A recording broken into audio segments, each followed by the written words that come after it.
Hello guys, welcome back. तो मैं आज आया हूँ एक और वीडियो के साथ। इसमें मैं शेयर करने वाला हूँ अपनी सीए फाइनल लॉ की सर्टिफाइड कॉपी। तो मैं आपको दिखाऊंगा कि कैसे इन्होंने मार्किंग की हुई है, क्या क्या मैंने किस तरह से आंसर लिखे हैं। ठीक है, तो बिना ज़्यादा टाइम वेस्ट किए चलते हैं सीधा आंसर शीट के ऊपर। तो आप देख सकते हो ये है मेरी आंसर शीट। सबसे पहले क्योंकि ऑडिट में मैंने आपको दिखाया था कि इंस्टीट्यूट ने अपनी मार्किंग स्कीम रिलीज़ कर दी थी, इसलिए हमारे पास मार्किंग स्कीम थी। यहाँ पर मार्किंग स्कीम नहीं है, तो मैं आपको यहाँ पे सजेस्टेड आंसर से कंपेयर करके दिखाऊंगा अपनी आंसर शीट। ठीक है, तो आप देख सकते हो ये है मेरी आंसर शीट। सबसे पहले क्योंकि ऑडिट में मैंने आपको दिखाया था कि इंस्टीट्यूट ने अपनी मार्किंग स्कीम रिलीज़ कर दी थी, इसलिए हमारे पास मार्किंग स्कीम थी। यहाँ पर मार्किंग स्कीम नहीं है, तो मैं आपको यहाँ पे सजेस्टेड आंसर से कंपेयर करके दिखाऊंगा अपनी आंसर शीट। ठीक है, तो सबसे पहले देखो ये है मेरा आंसर नंबर 1A में मार्क्स कितने हैं? देखो 4 में से 3 नंबर दिए हुए हैं। तो पहले हम देख लेते हैं कि 1A था क्या। ये सजेस्टेड आंसर है इंस्टीट्यूट का मे 2022 का। तो 1A के अंदर ये रिलेटेड था आपका ये था स्मॉल शेयर होल्डर से related, small share holder director जो होता है उससे रिलेटेड था। तो ये देखो सबसे पहले इन्होंने पूछा है सेक्शन 151। तो आंसर इसके ऊपर था। मैं आपको पहले आंसर दिखाता हूँ कि सजेस्टेड आंसर में उन्होंने क्या क्या मांगा है। दो आई नो कि इंस्टीट्यूट कहता है कि suggested answer are not the basis for evaluation, but हमारे पास एक यही आंसर की होती है जिससे हम कंपेयर कर सकते हैं कि हमारे आंसर कितने सही हैं कितने गलत हैं। ठीक है, तो पहला क्वेश्चन इन्होंने सजेस्टेड आंसर में क्या क्या लिखा है। सबसे पहले अकॉर्डिंग टू सेक्शन 151 का रेफरेंस दिया, कंपनीज एक्ट लिखा, रूल 7 का रेफरेंस दिया, रूल का नाम, और फिर बताया कि लिस्टेड कंपनी कब कब कर सकती है इसको अपॉइंट कर सकती है स्मॉल एसएसडी को, स्मॉल शेयर डायरेक्टर को। ठीक है, फिर उसका प्रोविजन लिखा कि 1000 शेयर होल्डर्स और 1/10, और उसके बाद ये भी लिख सकती है सुमो मोटो का। ठीक है, तो पहले थोड़ा क्या था, सेक्शन बताया, रूल का नाम बताया, प्रोविजन समझाया क्या होता है, एंड उसके बाद इन्होंने ये बताया कि इसमें दो रिक्वायरमेंट्स, देखो क्वेश्चन के अंदर दो चीज़ें पूछी थी। अच्छा, यहाँ पे अलग से नहीं, यहाँ पे दो चीज़ें बताई हैं कि एक तो ये कि प्रपोजल क्या रहेगा, और अगर ऐसा प्रपोजल मूव नहीं हो तो क्या होगा। तो मतलब दो रिक्वायरमेंट बताई। तो पहले केस में पहले कंक्लूजन क्या था कि फिर ये propose set proposal is valid. देखो ये कंक्लूजन है कि इनका प्रपोजल वैलिड है। और दूसरे में क्या था कि yes the company can suo motu, कि हाँ कंपनी सू मोटो पॉइंट कर सकती है। अब देखो मेरी आंसर, सबसे पहले सेक्शन 151 सेक्शन का रेफरेंस दिया है, कंपनीज एक्ट लिखा है। ठीक है ना, तो वो बताया कि हाँ कौन कौन अपॉइंट, तो लिस्टेड कंपनी, सिर्फ लिस्टेड कंपनी कर सकते, लिस्टेड कंपनी में अपॉइंट लिख दिया। उसके बाद मैंने बता दिया कि क्या होना चाहिए। फिर ये रहा रेड विद रूल 7 में लिखा है। अब देखो रूल अच्छी बात है, अगर देखो आप याद कर पाओ तो बहुत अच्छी बात है, अगर नहीं भी कर पाओ तो अब सिंस मार्किंग स्कीम में तो हम कह नहीं सकते कि यार इस बात के आपके मार्क्स डिडक्ट होंगे या नहीं होंगे, बट मैंने बीइंग ऑन सेफ साइड मैं लगभग ऑलमोस्ट जितने भी रूल्स थे, इंपॉर्टेंट रूल्स कंपनीज एक्ट में एटलीस्ट, वो सब याद करके गया था। तो आप देख सकते हो यहाँ पे मैंने रूल कोट किया हुआ है, क्योंकि अगर मैं आपको बताऊं ऑडिट की मार्किंग स्कीम में सेक्शन कोट करने के, क्लोज कोट करने के मार्क्स थे। अगर आपने मेरी वीडियो नहीं देखी है तो आप वीडियो जाके देख सकते हैं, उसमें मैंने मार्किंग स्कीम का अपनी सर्टिफिकेट कॉपी को एनालाइज किया है, जिसमें मैंने बताया है कि कारों का क्लोज नंबर लिखने तक के उन्होंने मार्क्स दिए हुए थे। एक नंबर था सिर्फ और सिर्फ ऐसे का नंबर लिखने का, सिर्फ और सिर्फ क्लोज लिखने का। उसी तरह इसमें भी हो सकता है कि आपको रूल नंबर लिखने का या सेक्शन नंबर लिखने के मार्क्स मिलते हो। तो बेटर यही है कि आप कोशिश करें कि अदर लॉज के नहीं तो एटलीस्ट कॉर्पोरेट लॉ के, कंपनीज एक्ट के तो कम से कम सेक्शन नंबर रूल जरूर याद करें। ठीक है, यहाँ पे देखो हमने सेक्शन का रेफरेंस दिया है, फिर रेड विद रूल 7, और रूल का नाम भी लिखा है, appointment and qualification of director rules. ठीक है, फिर मैंने बताया कि आपका क्या होना चाहिए, 1000 1/10 जो उनकी रिक्वायरमेंट थी, एंड उसके बाद प्रेजेंट केस एक्सप्लेन कर दिया मैंने कि क्या होना चाहिए। फिर कंक्लूजन बता दिया कि सिंस हाँ कंपनी में अडॉप्ट द प्रपोजल, कंपनी कर सकती है। एंड सेकंड यहाँ पे सेकंड केस यहाँ भी बता रखा है कि अगर ये नो सच प्रपोजल, कंपनी में still appoint small the provision section nowhere prohibits the company suo moto. तो एक चीज देखो सजेस्ट आंसर के साथ में आ रही है, सेक्शन का नाम आ रहा है, सेक्शन का नंबर आ रहा है, रूल का नाम नंबर आ रहा है, फिर प्रोविजन एक्सप्लेन आ रहा है, फिर आपके क्या क्या लिमिट्स होती है, कितने number of share holders required है अपॉइंट करने के लिए, एंड फिर दोनों में क्या क्या आपका फाइनल कंक्लूजन वो भी लिखा है। फिर भी देखो इन्होंने 4 में से 3 नंबर दिया, तो एक नंबर अभी भी डिडक्ट कर रखा है, जो मुझे नहीं पता इन्होंने क्यों काटा है। मतलब ये आगे बहुत लगभग हर क्वेश्चन में आपको मैं दिखाऊंगा, ऐसे कि एग्जामिनर आई डोंट नो किस तरह का इंसान था वो जिसने पेपर चेक किया है। अब एक एक चीज यहाँ पे मैच हो रही है, फिर भी एक नंबर बेवजह का काट लिया। ठीक है, तो 4 में से 3 नंबर सब कुछ मैच होने के बावजूद। अब आ जाओ 1B पे। 1B पे आप स्कोर देखो मेरा कितना है, 6 में से 3 नंबर है, बिल्कुल 50% मार्क्स दिए, 3 नंबर सीधे काटे हैं। तो हम देखते हैं कितना सही कितना गलत है। हाँ, तो इसमें तो मेरी कुछ मिस्टेक्स भी दिखे यार। ये आपका वो था मैनेजरियल रेम्युनरेशन का क्वेश्चन था। तो इसमें देखो क्या सबसे सेक्शन 197 का रेफरेंस दिया हुआ है। ठीक है, इंश्योरेंस के बारे में बताया हुआ है, फिर कैलकुलेशंस दी हुई है, ये आपका शेड्यूल 5 सेक्शन 196 197 उससे रिलेटेड क्वेश्चन था, ये बताया है। फिर आपका एक्सेस रेम्युनरेशन का ट्रीटमेंट बताया है। ठीक है ना, तो एक्सेस रेम्युनरेशन आपको क्या करना है, तो ये देखो, और फिर उसकी रिकवरी के प्रोविजन सेक्शन 197 का सब सेक्शन 9 और 10 फिर वो बताया। ठीक है, तो मेरा भी क्योंकि फिर इसमें कैलकुलेशंस एरर काफी थी, तो यहाँ पे मुझे 3 नंबर जस्टिफाइड लग रहे हैं। जैसे आप देखो सेक्शन 197 मैंने एक्सप्लेन किया, शेड्यूल 5 एक्सप्लेन किया, 197(3) पार्ट 2 शेड्यूल, सब कुछ जितना मुझे रेलेवेंट लगा मैंने सब कुछ यहाँ पे एक्सप्लेन कर दिया। ठीक है, ये सब वो है शेड्यूल 5 की कंडीशन मैंने एक्सप्लेन कर रखी है। मुझे नहीं पता इस एग्जाम में क्वेश्चन मार्क में भी आंसर की का पार्ट नहीं होगा, मॉडल आंसर्स में ये सब नहीं लिखा, इसलिए उसको समझ आया नहीं होगा कि क्या है। नेक्स्ट ये देखो, यहाँ पे मैंने बता रखा है कि सिंस ये पब्लिक कंपनी है तो इस पब्लिक कंपनी में सेक्शन 197 तो एप्लीकेबल होगा। फिर कैलकुलेशन में आप देख सकते हो मेरी कैलकुलेशन एरर है, यहाँ पे इंस्टीट्यूट का आंसर आ रहा है 60,50,000 बट मेरा आ रहा है 72 lakhs। तो यहाँ पे ठीक है, इन्होंने क्वेश्चन मार्क करके मतलब ज़्यादा मार्किंग नहीं करी हुई, स्टेप मार्किंग में 1 नंबर यहाँ पे दिया हुआ है, तो ये तो गलत है। उसके बाद नेक्स्ट में आप देखो फिर से रिकवरी का जो ना सेक्शन 197 सब सेक्शन 9 तक रेफर किया मैंने, इंस्टीट्यूट ने भी ये लिखा था 197, 9 एंड 10, तो 197 मैंने 9 यहाँ पे रेफर किया, तो यहाँ पे इन्होंने 1 नंबर इसका भी दिया हुआ है, तो 1 नंबर पीछे कैलकुलेशन में स्टेप मार्किंग का दिया हुआ था, 1 नंबर यहाँ पे कंक्लूजन का दिया हुआ कि देखो लिखा है, प्रोविजन बिल्कुल सही है कि 197, 9 लिखा है और उसके बाद विद इन 2 ईयर्स आपको वो करना पड़ता है, तब तक वो कंपनी के ट्रस्ट में उस पैसे को होल्ड करेगा, यही ऐसा इंस्टीट्यूट ने भी लिखा है कि ही holds it in the trust for the company and ये आपको विद इन द 2 ईयर्स करना, ये रहा कंपनी विद इन 2 ईयर्स आपको रिफंड करना होता है, ठीक है। तो ये आपका रिकवरी, तो इसमें से 6 में से 3 नंबर वैलिड है क्योंकि जो भी कैलकुलेशन मेन थी इसकी और उसमें ही एरर्स हैं, ठीक है। उसके बाद 1C, अब 1C में कितने मार्क्स नहीं, 4 में से 2 नंबर, देखो यहाँ भी 50%। इस पूरे मेरी आंसर शीट में ना एक पैटर्न चल रहा है कि एग्जामिनर में हर जगह ऑलमोस्ट हर जगह 50% मार्क्स दिए हुए हैं, 6 में से 3 नंबर दिए हुए, 4 में से 2 नंबर दिए हुए हैं। अब ये 1C है, 1C में देखो 4 में से 2 नंबर दिए। 1C क्वेश्चन क्या था, ये उसके ऊपर था कि जो आपकी होती है ना नॉन कैश ट्रांजैक्शन, मतलब ट्रांजैक्शन अदर देन कैश में डायरेक्टर्स के साथ। तो देखो आंसर क्या है, इंस्टीट्यूट का आंसर देखो सेक्शन 192, फिर कंडीशन समझाइए, फिर एक रिलैक्सेशन बताइए और फिर बोर्ड को एडवाइस क्या दिया है कि this can not be entered into. Final conclusion का ये है हाउएवर ये एग्जीक्यूट हो सकता है अगर कंपनी की ऑर्डिनरी रेजोल्यूशन से अप्रूवल ले ली जाए, ठीक है। ये इनका कंक्लूजन और सेक्शन 192 के बारे में, तो यहाँ पे भी मुझे ज्यादा आइडिया नहीं था इन आंसर का, फिर भी मैंने सेक्शन 192 का रेफरेंस दिया, प्रोविजन समझा दिए, ठीक है। और क्योंकि डायरेक्टर से ट्रांजैक्शन करने की बात हो रही है ना, तो ये रिलेटेड पार्टी के अंदर भी आ जाता है, कंपनी का डायरेक्टर रिलेटेड पार्टी में आ जाएगा, तो इसलिए मैंने पे सेक्शन 188 का भी रेफरेंस दिया। देखो 180 रिलेटेड पार्टीज का होता है ना, तो वो उसका रेफरेंस यहाँ पे दिया है और रूल 5 भी मेंशन किया जो मुझे लगा कि यहाँ पे रेलेवेंट होना चाहिए, उस पर यहाँ पे देखो एग्जामिनर ने टिक भी किया हुआ है, ठीक है।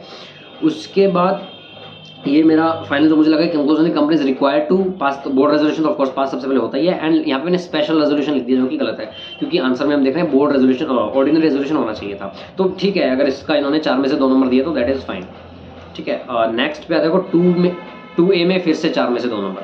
अब 2A कौन सा क्वेश्चन है, 2A ये आपका मर्जर्स रिलेटेड जो हमारा कॉम्प्रोमाइज एंड अरेंजमेंट्स वाला चैप्टर है ना, मर्जर अमालगमेशन वाला, उसमें से था।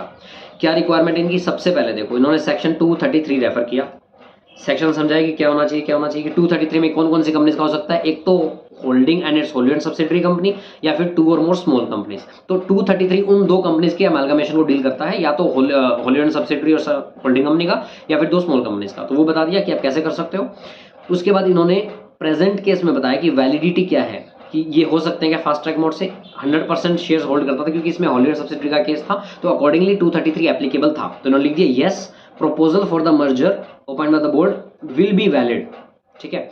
अब यहाँ पे ना इंस्टीट्यूट ने प्रोसीजर बता दिया कि नोटिस आना चाहिए, ये होना चाहिए, ऑब्जेक्शन ऐसे आए, कंपनी उसको यहाँ पे फाइलिंग करेगी, डिक्लेरेशन फाइल करे, पूरा प्रोसेस बता रखा है। जबकि क्वेश्चन की रिक्वायरमेंट देखो क्या है, analyse the validity of merger, सिर्फ इतना पूछा है कि वैलिड है या नहीं है। तो अब प्रोसेस मांगा नहीं था इंस्टीट्यूट ने, फिर भी आंसर में दे रखा है, बट मैंने एक्सप्लेन नहीं किया क्योंकि क्वेश्चन की रिक्वायरमेंट नहीं थी। तो मैंने सेक्शन 233 को मैंने पहले सेक्शन 233 रेफर किया, उसके बाद ये बताया कि कौन कौन कर सकते हैं, small companies as per this section या फिर holding and holdee and subsidiary. Present case बताया कि ये दोनों ये हैं, तो कंपनी इज प्रोपोजिंग ये। फिर मैंने कंक्लूजन दिया कि ये may proceed, final conclusion same आ रहा है इंस्टीट्यूट की तरह, यहाँ कर सकते हो।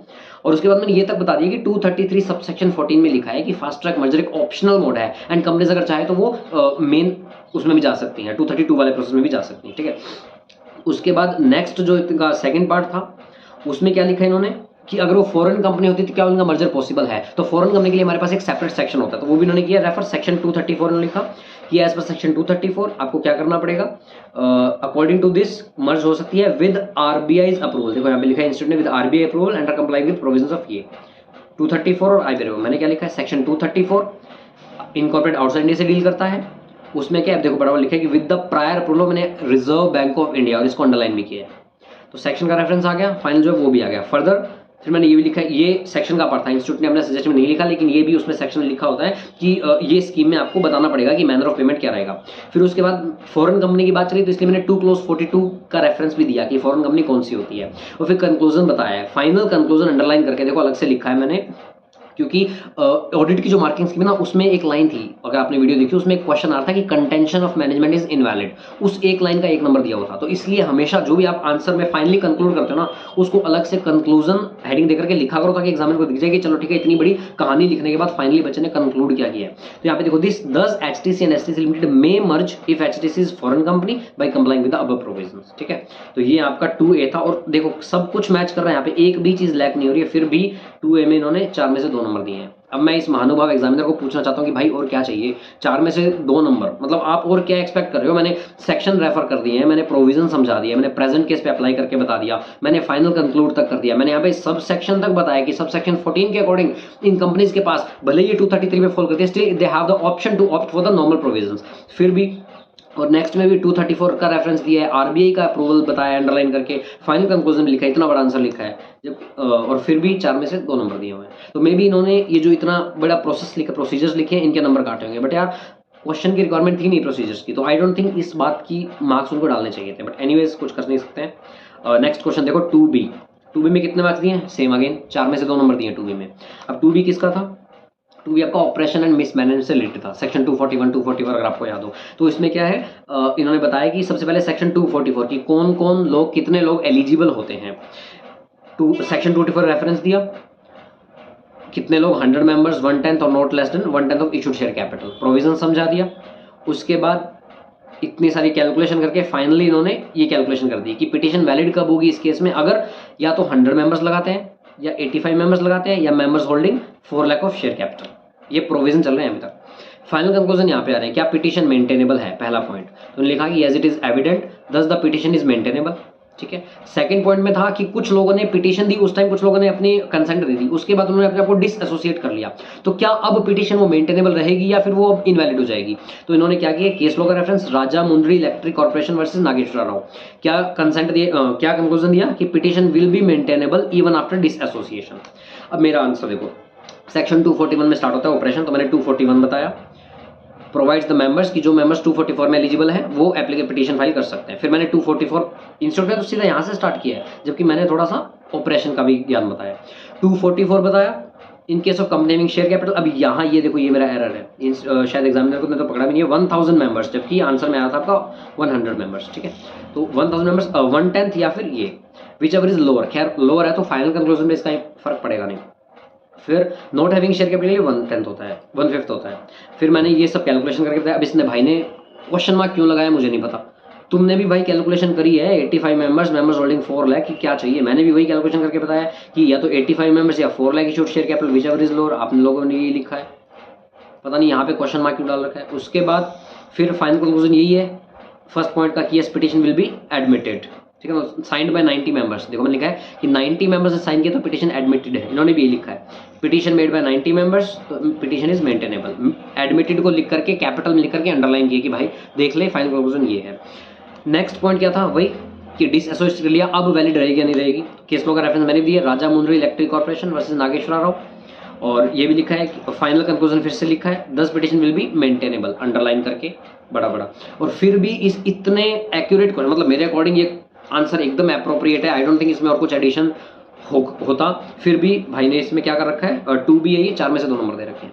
तो भाई एग्जामिनर क्या और क्या रिक्वायरमेंट है यार आपकी, आप या फिर आपने बस कसम खा रखी कि पूरे नंबर देने ही नहीं है। इतना अप्रोप्रिएट होने के बाद भी, हर सेक्शन, हर केस लो, हर प्रोविजन, हर कंक्लूजन रेफर करने के बाद भी आपने 4 में से 2 नंबर दिए हैं। चलो कुछ कर नहीं सकते। उसके बाद नेक्स्ट क्वेश्चन फिर से 2C। अब 2C में 3 में से 2 नंबर। ठीक है, ये आपका आर्बिट्रेशन से रिलेटेड था, तो इन्होंने क्या बोला कि जॉइंट वेंचर एग्रीमेंट था। तो फाइनल कंक्लूजन इनका ये था कि क्या है, where an agreement is entered into it would declare submission. तो conclusion thus a submission agreement में be entered by the parties that shall be submitted arbitration they agree to abide. मतलब ये कह रहे हैं कि बाद में भी अगर आप एग्रीमेंट एंटर करके आर्बिट्रेशन में जा सकते हो। फाइनल कंक्लूजन ये था। इंस्टीट्यूट का आंसर देखो आप, इतना सा है। ठीक है ना, ये मैंने एक्सप्लेन किया। तो मेरा भी राउंड इतना ही। पहले मैंने एक्ट का नाम लिखा कि ये एक्ट है एज पर द ये प्रोविजंस, कि कॉन्ट्रैक्ट कैसे कैसे हो सकता है, फिर ओनली आर्बिट्रेबल मैटर्स जा सकते हैं, प्रेजेंट केस में यही हो सकता है, in case parties later agree तो हाँ पॉसिबल है। वो कब होगा कि आपका आर्बिट्रेशन क्लोज या सबमिशन एग्रीमेंट। तो फिर मैंने ये भी बताया कि कंपनीज में एंटर इनटू इट, और फाइनल कंक्लूजन दे रखा है कि it may be refer to arbitration, कि हाँ अभी भी कंपनीज आर्बिट्रेशन में जा सकती हैं। देखो कंक्लूजन को हर जगह बड़ा बड़ा अलग से अंडरलाइन किया हुआ है कि क्लियरली दिख जाए कि ये मेरा कंक्लूजन है। ठीक है, तो ये 2C था। और फिर इसमें भी इन्होंने, मुझे नहीं पता भी किस बात का 1 नंबर काटा हुआ है, 3 में से 2 नंबर दिए 2C में, 3 में से 2 नंबर, ठीक है। जबकि सेक्शन तो यहाँ पे इंस्टीट्यूट ने भी रेफर नहीं किया, इंस्टीट्यूट ने भी यहाँ पे क्या किया है, सिर्फ एक्ट का नाम बताया है, कंक्लूजन बताया कि एग्रीमेंट कैसे कैसे हो सकता है, तो थोड़ा सा प्रेजेंट केस के बता दिया, तो वैसा ही मैंने किया है, ठीक है ना। पता नहीं फिर भी 1 नंबर काट रखा है। अब आ जाओ 2D पे। 2D में 3 में से 1 नंबर दिया हुआ है। अब 2D किसका था, सेक्शन 12 ऑफ PMLA का। सेक्शन 12 ऑफ PMLA बताया कि आपको रिपोर्टिंग एंटिटी को मेंटेन रिकॉर्ड्स करने होते हैं कब तक, ये आपका टाइम पीरियड बता रखा है कि अप टू 5 ईयर्स तक करना है, for a period of 5 years after the business relationship end हो गया, या फिर क्लाइंट का account close whichever is later. और फिर कंक्लूजन दे रखा है कि नॉट फुलफिल्ड ऑब्लिगेशन। मेरे आंसर में क्या है, सेक्शन 12 रेफर कर रखा है, PMLA नाम लिख रखा है, कंडीशन बता रखी है, रिपोर्टिंग एंटिटी का मीनिंग बता रखा है, रिपोर्टिंग एंटिटी में कौन कौन फॉलो करता है। मेरा सिर्फ फाइनल कंक्लूजन यहाँ पे गलत हो गया, क्योंकि मैंने अज्यूमिंग, आई डोंट नो ये कैसे था, बट मैंने लिखा है कि assuming business relationship ended prior, तो ये जो है आपकी, इन्होंने फुलफिल्ड इट्स ऑब्लिगेशन, तो कंक्लूजन गलत हो गया। प्रोविजन सही थे, सब कुछ सही था, लेकिन कंक्लूजन गलत हो गया। तो आप देखो 3 में से 1 नंबर, 2 नंबर में से कंक्लूजन गलत हो गया, काट लीजिए, जबकि पिछला पेज पूरा सही था। तो फाइनल कंक्लूजन की यहाँ से हमें लग रहा है कि फाइनल कंक्लूजन की बहुत ज़्यादा वेटेज होती है, ठीक है। तो हमेशा आपको अपना जो भी कंक्लूजन है उसको बड़ा बड़ा लिखना चाहिए, अलग से लिखना चाहिए, अंडरलाइन करके लिखना है, ताकि क्लियरली दिखे। नेक्स्ट क्वेश्चन पे आ जाओ। 3A। 3 में कितने, फिर से 4 में से 2। मैं आपको बोल रहा हूँ ना, हर क्वेश्चन में यही ऐसे करते जा रहे हैं। कौन सा क्वेश्चन है, 3A। अब 3A देखो क्या है, ये था आपका वाइंडिंग अप ट्राइब्यूनल, इसका वाइंडिंग अप वाले चैप्टर का क्वेश्चन था। इंस्टीट्यूट की दिखाता हूँ आपको क्या सॉल्यूशन है। अकॉर्डिंग टू सेक्शन 271, इनका पहला पार्ट था कि क्या ग्राउंड्स होते हैं वाइंडिंग अप के, तो मैंने बता दिया कि section 271 of the companies act. मेरा आंसर देखो, सेक्शन 271, सेक्शन को अंडरलाइन भी किया हुआ, ठीक है। पहला क्या था, कंपनी स्पेशल रेजोल्यूशन पास करके आती है, मैंने लिखा, क्या लिखा, first ground company is pass the special resolution. दूसरा, company is acted against the interest of sovereignty, integrity, security of the state, friend relation with foreign state. ये लिखा हुआ है इसमें, company is acted in the manner, integrity, sovereignty, security, friend relation with the neighbouring countries, ठीक है।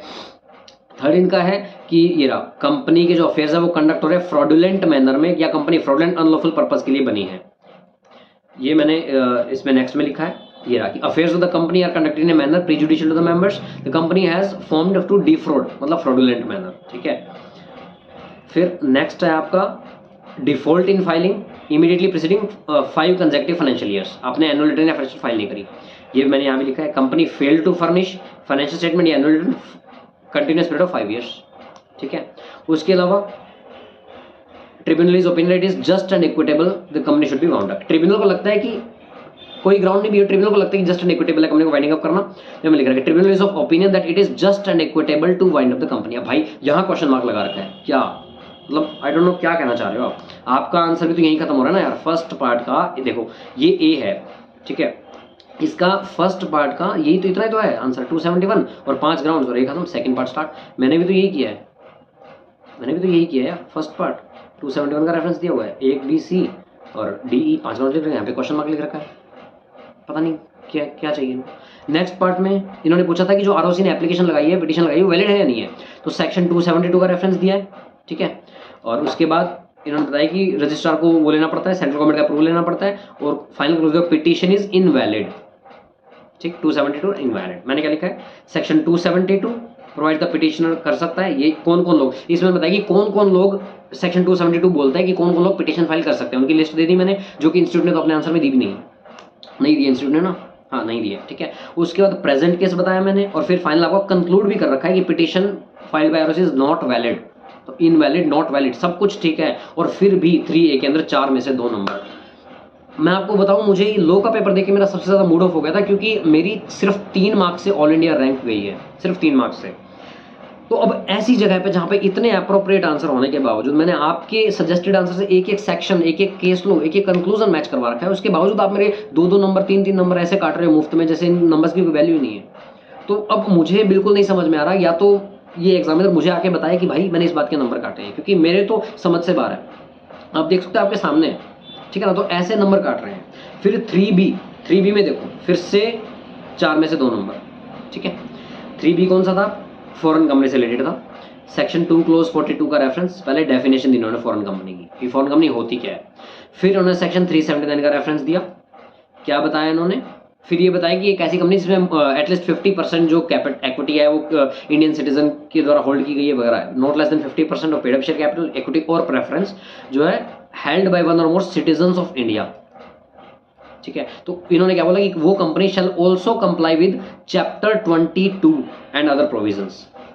फिर given case में इन्होंने इतनी सारी कैलकुलेशन करके कंक्लूजन ये निकाला है कि कंपनी सिर्फ फॉरेन कंपनी नहीं बल्कि इसको इससे भी कंप्लाई करना पड़ेगा।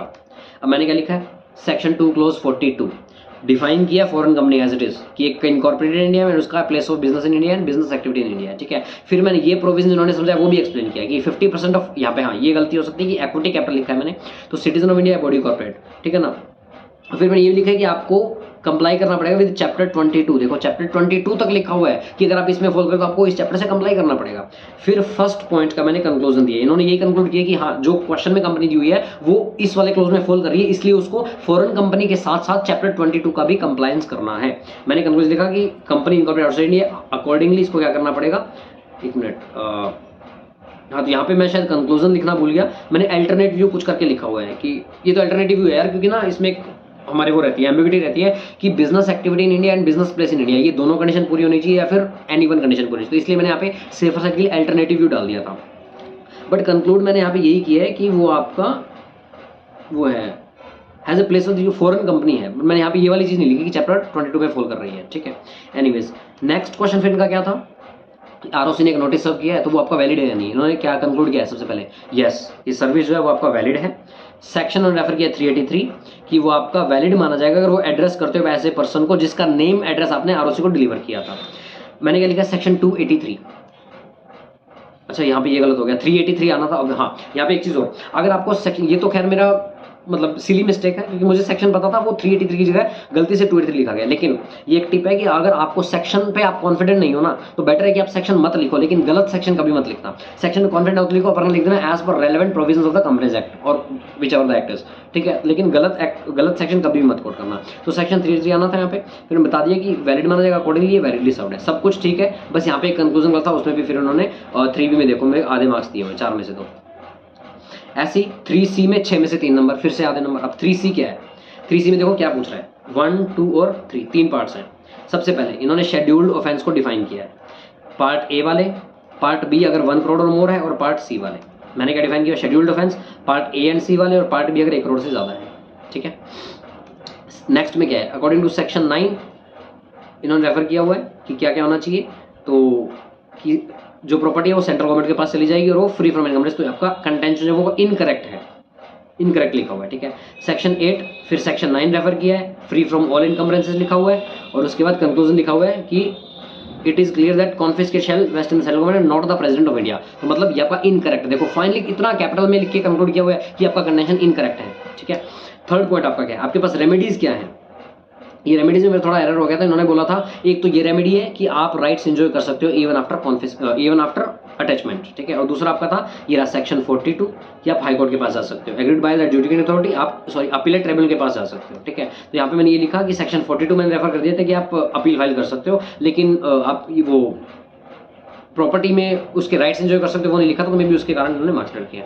तो अब देखो अभी तक जितनी भी हमने देखी है इसमें आपको क्या समझ में आया कि यार सेक्शन लिखना बहुत जरूरी है, हर आंसर में सेक्शन नंबर लिखना, रोल नंबर अगर आपको याद हो पाए तो बहुत अच्छी बात है, रोल नंबर लिखना, ठीक है। प्रोविजन समझाना एक्ट के, करंट केस को डील करना, एंड फाइनल कंक्लूजन जो भी आपने ड्रॉ किया है ना उस कंक्लूजन को अलग से आप जरूर लिखें कि मेरा ये फाइनली कंक्लूजन है, और उसको जैसे इनकरेक्ट, करेक्ट, वैलिड, इनवैलिड इनको आप अंडरलाइन भी करेंगे ताकि वो क्लियरली दिखना चाहिए, ठीक है।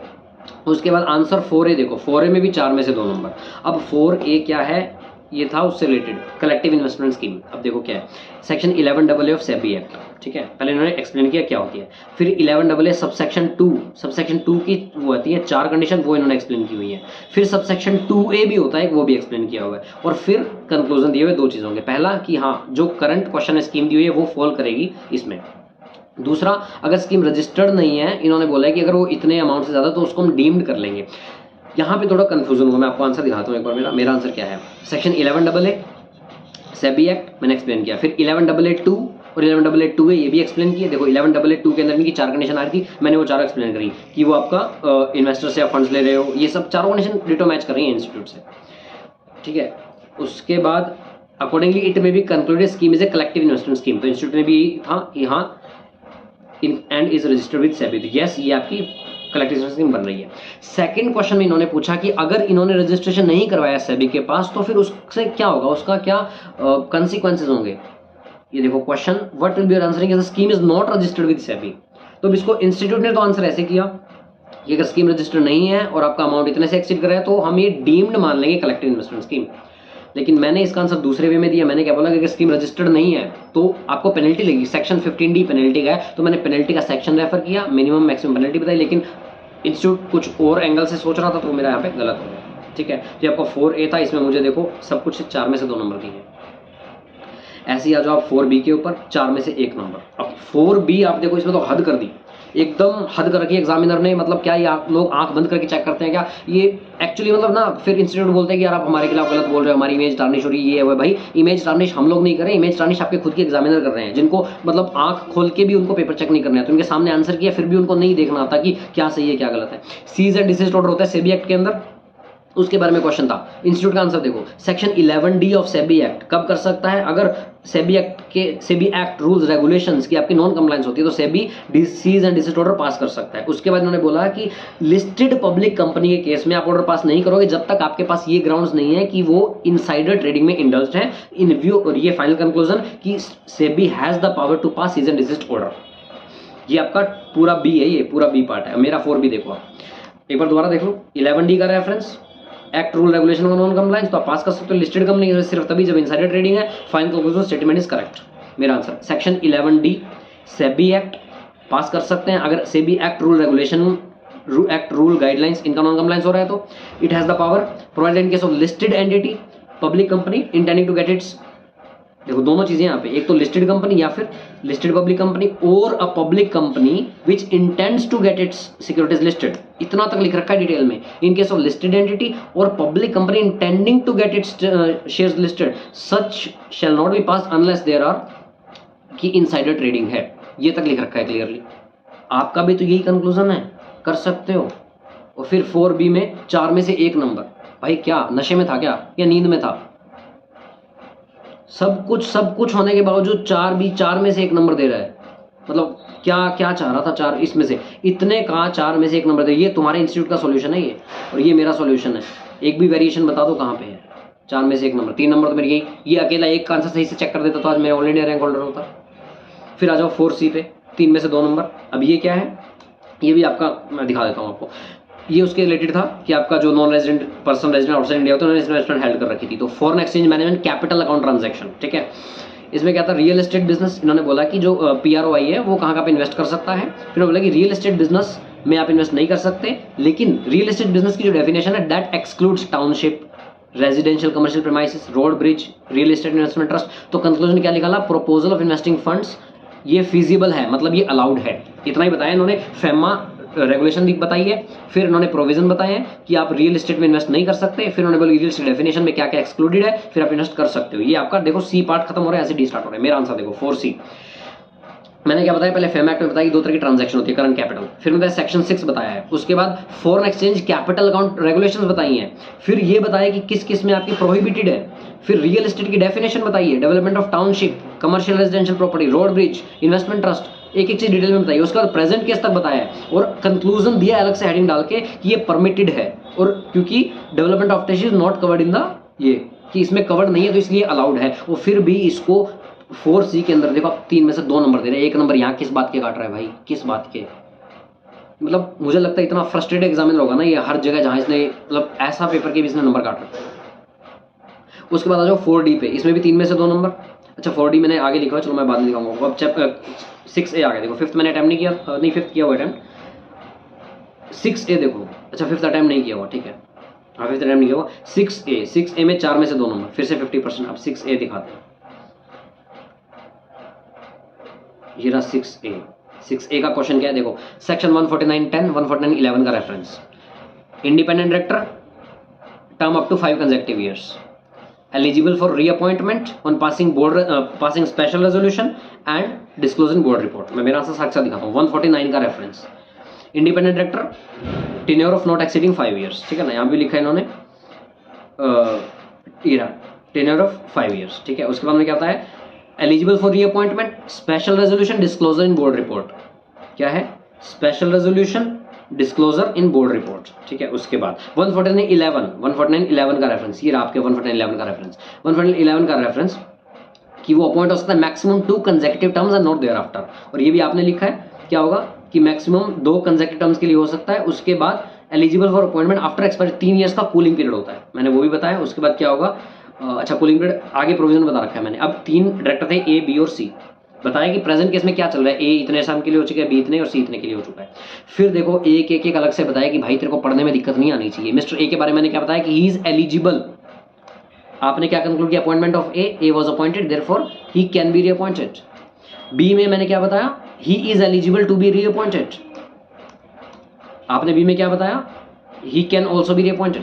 सी में मैंने क्या बताया, is completing is not eligible, और सी में अलग से फिर ये बताया कि shall be subject to cooling period of 3 years, ये रहा cooling period of 3 years, and during that period वो किसी भी तरह से कंपनी के साथ एम्प्लॉयड या एसोसिएट नहीं रहेगा। आपने क्या बोला, C appoint for second term, he can not be reappointed, और आपका 3 ईयर्स का कूलिंग पीरियड रहेगा। ये मेरा आंसर था 6A, और 6A में फिर आपके 4 में से 2 नंबर दे रखे हैं, ठीक है। तो ये एक चीज मैच होने के बाद भी 4 में से 2 नंबर दे रखे हैं। तो अब भाई इसमें और क्या चाहिए, सेक्शन का रेफरेंस है 149(10), 149(11), 5 ईयर्स 3 साल का कूलिंग पीरियड, किसका कितना हो गया, एक कंक्लूजन एंड उसके बाद भी ये हाल है। तो 4 में से 2 नंबर, इसमें भी 4 में से 2 नंबर। उसके बाद 6B में फिर 4 में से 2 नंबर। अब 6B दिखाता हूँ।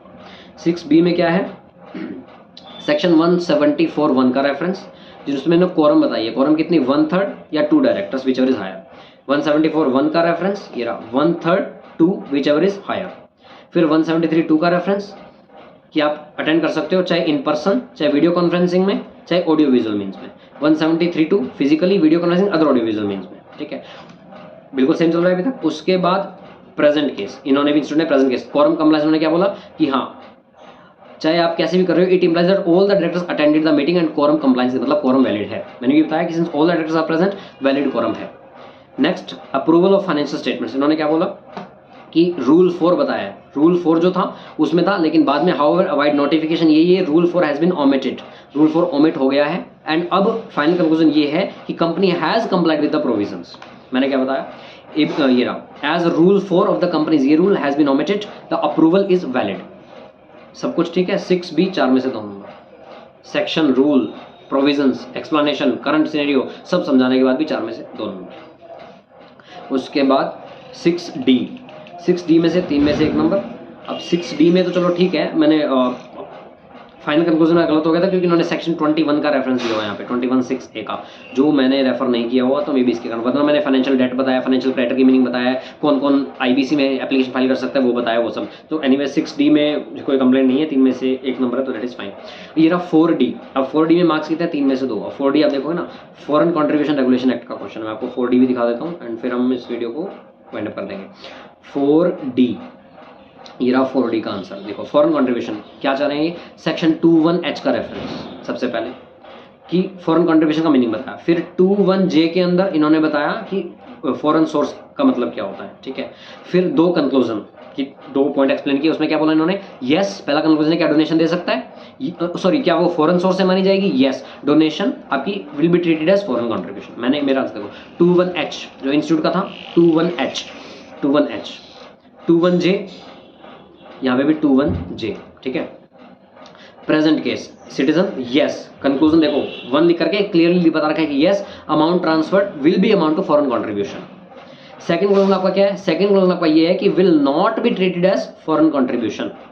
मेरा सेकंड क्या है, ये divided by him shall not be called as foreign contribution. ये मेरा 4D है, और 4D में इसने 3 में से 2 नंबर दे रखे हैं, यहाँ भी 1 नंबर काट रखा है। मतलब इस बंदे ने कसम खा रखी थी कि मैं हर जगह हर आंसर में नंबर तो काटूंगा।